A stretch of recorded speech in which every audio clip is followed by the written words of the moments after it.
DCL ബാലരംഗം, Deepika, കൊച്ചേട്ടൻ്റെ കത്ത്, peer group എന്ന വ്യാജദേവം. പ്രിയ DCL കൂട്ടുകാരെ, ആലുവായിൽ അയൽപ്പക്കത്തുള്ള തൻ്റെ കൂട്ടുകാരിയുടെ വീട്ടിൽ നിന്ന് പുസ്തകം വാങ്ങാനാണ് 12 വയസ്സുകാരിയായ ആ മകൾ അമ്മയോട് ഫോണും വാങ്ങി രാത്രി 8:30 കഴിഞ്ഞപ്പോൾ ഒറ്റയ്ക്ക് വീടിന് പുറത്തിറങ്ങിയത്. എന്നാൽ അവൾ കൂട്ടുകാരിയുടെ വീട്ടിലും എത്തിയില്ല, അമ്മയുടെ അരികിലും എത്തിയില്ല. ആദികേറിയ അമ്മ വിവരം പോലീസിൽ അറിയിക്കുന്നു. സമർത്ഥരായ ആലുവ പോലീസ് കേസ് അന്വേഷിക്കുന്നു. കുട്ടിയുടെ കയ്യിലുള്ള അമ്മയുടെ ഫോൺ ലൊക്കേഷൻ നോക്കിയപ്പോൾ സ്ഥലം കാസർഗോഡ്. ഒറ്റയ്ക്ക് കുട്ടി ആ സമയം കൊണ്ട് കാസർഗോഡ് എത്തില്ല എന്നറിയാവുന്ന പോലീസിനോട് അമ്മ പറഞ്ഞു. കൊച്ചിന് ഇൻസ്റ്റഗ്രാം അക്കൗണ്ട് ഉണ്ട്. 12 വയസ്സുകാരിയുടെ ഇൻസ്റ്റഗ്രാം പരിശോധിച്ച പോലീസ് ഞെട്ടി.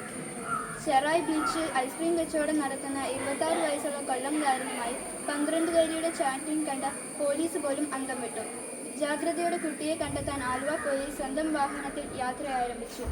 ആലുവ, കാസർഗോഡ്, മംഗലാപുരം, ഗോവ വഴി മുംബൈയിലെ ധാരാവിയിൽ, അവിടെ നിന്നും ഡൽഹിക്ക് പോകും വഴി പൂനെ റെയിൽവേ സ്റ്റേഷനിൽ വെച്ച് കൊച്ചിനെയും ബെസ്റ്റിയെയും പോലീസ് പൊക്കി. കൊച്ചിൻ്റെ ഇൻസ്റ്റയിലെ ബെസ്റ്റിക്ക് പോക്സോ കേസിൽ അറസ്റ്റും റിമാൻഡും. ബാലതലമുറയുടെ സുരക്ഷിതത്വത്തെപ്പറ്റി സുബോധത്തോടെ ചിന്തിക്കുന്ന പല വിദേശ രാജ്യങ്ങളും 16 വയസ്സിന് താഴെയുള്ള കുട്ടികൾക്ക് സോഷ്യൽ മീഡിയ നിരോധിച്ചു കഴിഞ്ഞു.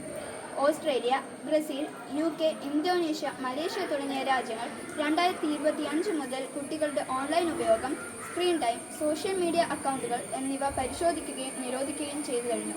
ആ രാജ്യങ്ങളെല്ലാം ബുദ്ധിവികാസം പ്രാപിക്കാത്തവരാണോ? ശാസ്ത്രീയ പുരോഗതിയെ അംഗീകരിക്കാത്തവരാണോ? അല്ല, പുരോഗതിയുടെയും വികസനത്തിൻ്റെയും ഒന്നാം നിരയിലുള്ള രാജ്യങ്ങളാണ് കുട്ടികൾക്ക് സോഷ്യൽ മീഡിയ നിരോധിച്ചത്.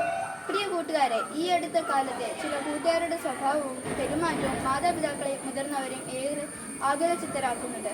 ആരാണ് എൻ്റെ യഥാർത്ഥ കൂട്ടുകാർ എന്ന സത്യം വീട്ടിൽ പറയാത്ത കുട്ടികളുടെ എണ്ണം കൂടുകയാണ്. പല കുട്ടികളും അവരുടെ പെരുമാറ്റത്തെയും ശീലങ്ങളെയും തീരുമാനങ്ങളെയും സ്വാധീനിക്കുന്നത് അവരുടെ മാതാപിതാക്കളല്ല, മതബോധം പകരുന്ന ധാർമ്മികതയല്ല, പകരം അവരുടെ പിയർ ഗ്രൂപ്പാണ്. സമപ്രായക്കാരാണ് കൂട്ടുകാരാണ് പല കുട്ടികളുടെയും ദൈവങ്ങൾ. മുമ്പ് മാതാപിതാക്കൾ പറയുന്നത് ദൈവം പറയുന്ന പോലെ മക്കൾ കേട്ടിരുന്നു. ഇന്ന് പിയർ ഗ്രൂപ്പാണ് പലരുടെയും ദൈവം. സോഷ്യൽ മീഡിയയാണ് ദൈവം. ഇതുവരെ കാണാത്ത വെറും മോഹവാക്കുകൾ മാത്രം ഇൻസ്റ്റയിൽ കുറിക്കുന്ന അജ്ഞാതനായ സുഹൃത്താണ് ദൈവം. മക്കളെ, കൺമുന്നിൽ കാണുന്ന മാതാപിതാക്കളെയും സഹോദരങ്ങളെയും കുരുഭൂതരെയും അവഗണിച്ചിട്ട് മറിഞ്ഞിരിക്കുന്ന വ്യാജ സ്നേഹിതരെ വിശ്വസിച്ചാൽ മക്കൾക്ക് വഴിതെറ്റും എന്ന് തീർച്ച. ചെറുപ്പം തന്നെയാണ് മക്കളെ. ചെറുപ്പം ഒരിക്കലും വലുപ്പമാകില്ല. മാതാപിതാക്കൾ നിങ്ങളെ നിങ്ങൾ ആഗ്രഹിക്കുന്ന പോലെ വളർത്തണം, അതോ നിങ്ങളുടെ നന്മയ്ക്കായി വളർത്തണം? അവരുടെ ജീവിത പാഠങ്ങൾക്ക് ഒരു വിലയുമില്ലേ? തഴച്ചു വളരുന്ന പല ചില്ലകളും പിഴച്ചു വളരുന്നതാണെന്ന് നല്ല കർഷകന് അറിയാം. നല്ല കർഷകൻ ചില്ലകളുടെ ചൊല്ലുകൾക്കനുസരിച്ചല്ല പ്രവർത്തിക്കേണ്ടത്. ഫലം കായ്ക്കാത്ത ചില്ലകൾ വെട്ടി ദൂരെ എറിയണം. അതുപോലെ മക്കളുടെ പല ചീത്തശീലങ്ങളെയും ഉപേക്ഷിക്കാൻ മാതാപിതാക്കൾ പറയുമ്പോൾ മക്കൾ അവ ഉപേക്ഷിക്കണം. അല്ലാതെ പലപ്പോഴും പിയർ ഗ്രൂപ്പിൻ്റെ കയ്യടി നോക്കി കുടുംബത്തെ മറക്കുന്നവർ വ്യാജന്മാരുടെ പിന്നാലെ പോയി നിത്യമായി ചതിക്കുകയും നിബന്ധിക്കും. കൂട്ടുകാർക്ക് ശരിയായ വഴിയിൽ വളരാനും കുടുംബത്തിൻ്റെ ഐശ്വര്യമാകാനും സ്നേഹാശംസകളോടെ സ്വന്തം കൊച്ചേട്ടൻ.